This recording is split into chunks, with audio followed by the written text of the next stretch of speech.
So yun po ang aming nakita oh. May ano, nahuli kaming kuray. Ganyan po ang panghuli ng kuray dito. Pinakita ko tayo.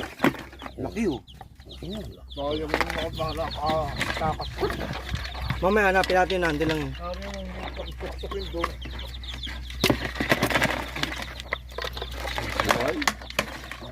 Ganyan po ang aming panghuli ng Wala. Ayun, Ano mas? Ano mas? Andyan pa, ayun pa naman. Yan. Ayaw lumabas. ayun yung makain.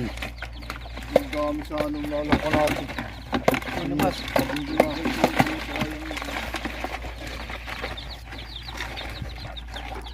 Hindi po muna kapon doon sa tayo yun. Hindi yung pagkakalakay. Yung paglagay natin kapon doon. Hindi may nangat. Ang huli lang talaga niya, isa-isa lang? Isa-isa lang. Mm. Hindi naman tuluyan. Eh dahil pagkapasok niya, titiboy na yung Pagkain. yung gatil yung hindi sasarado Wala na. na yan. Pag papasok po yung